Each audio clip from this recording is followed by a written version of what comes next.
राजस्थान से आकर इंदौर में भिक्षावृत्ति करने वाले एक गिरोह को पुलिस ने पकड़कर वापस उनके देश राजस्थान भेजा है। जो यहाँ पर भिक्षावृत्ति कर रहे थे उनमें अधिकतर महिला व पुरुष मौजूद थे, लेकिन जहां यह पहले सड़कों पर या अन्य जगहों पर भीख मांगते, उसके बाद इंदौर की एक लॉज में रात गुजारते थे और उसी के चलते पुलिस ने इस पूरी कार्रवाई को अंजाम दिया। हमारे साथ एडिशनल डीसीपी मौजूद है, हम बात करते हैं सर पूरे ही मामले में किस तरह से कार्रवाई की गई। हाँ, 1 अक्टूबर को जो भिक्षावृत्ति निरोध समिति है वो उसके पदाधिकारी जो थे, जो बीडी साहू थे और दिनेश मिश्रा थे, उनके साथ पुलिस के द्वारा मिल करके और ये कार्रवाई की गई है। उसमें से लगभग 10-11 बच्चे हैं जो भिक्षावृत्ति में शामिल थे, 10-11 महिलाएं हैं जो यहाँ पर 56 दुकान सरबटे बस स्टैंड रेलवे स्टेशन के आसपास कुछ मैजिक बुक, कुछ गमले या अन्य प्रकार की किताबें आदि बेचते थे और कुछ लोग उसमें से भिक्षावृत्ति में शामिल थे। ऐसे लोगों को चिन्हित करके और उनको वापस उनके राज्य भेजा गया है। उनके सारे डॉक्यूमेंट्स भी लिए गए हैं, उसका बाकायदे पंचनामा तैयार किया गया है।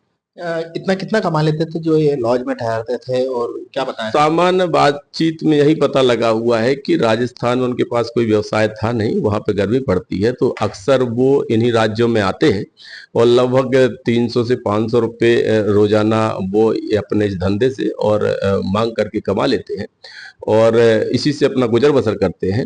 यह भी तथ्य सामने आया हुआ था कि यहाँ पर जो लॉज है उन लॉजों में वो रात ही रुकते हैं और शेष समय पर वो अपना ऐसा कार्य करते रहते हैं। कुछ इनकम निकल कर आई सामने जो लॉज में, या अच्छा खाना या लॉज में ठहर रहे थे तो कुछ इनकम सामने आई? नहीं, ऐसा नहीं है। वो एक्चुअली उसी लेवल का ही खाना पीना था उनका, उसी लेवल का लिविंग स्टैंडर्ड है और यही कोशिश है कि ऐसे कृत्यों में शामिल नहीं रहे।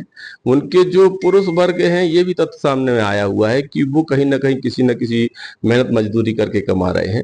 बाकी महिला और बच्चे इस कृत्य में शामिल थे तो उनको वापस कुछ लोगों को दिल्ली, कुछ लोगों को राजस्थान भेजा गया है। जो पति होने हैं उनको जानकारी थी कि उनकी पत्नी और उन बच्चों को लेकर इस तरह से भिक्षावृत्ति कर रहे हैं? अब इतना डिटेल अभी जानकारी हमारे संज्ञान में नहीं आई हुई है। बाकी ये लगभग क्लियर है, सारे पारिवारिक लोगों को मालूम है। अलग अलग लोग अपने अपने कार्यों में व्यस्त हैं, लेकिन भिक्षावृत्ति जैसे कृत्य में शामिल नहीं होना चाहिए, इसी के संदर्भ में ये कार्रवाई की गई है। टोटल कितने लोगों को पकड़ा? लगभग 11-12 बच्चे हैं और इतने ही महिलाएं हैं। ये थे हमारे साथ एडिशनल डीसीपी रामेश मिश्रा, जिनका कहना था कि तकरीबन 11 बच्चे और इतनी ही महिला शामिल है जो अपने पति से दूर रहकर इंदौर में भिक्षावृत्ति कर रहे थे। जहां पति दूर रहकर कामकाज कर रहे हैं तो वहीं पत्नी अपने बच्चों को लेकर भिक्षावृत्ति कर रही थी। फिलहाल इस पूरे मामले में अभी भी जांच पड़ताल जारी है और जल्दी कुछ और खुलासे हो सकते हैं। इंदौर से टीवी 9 भारत वर्ष के लिए संदीप मिश्रा।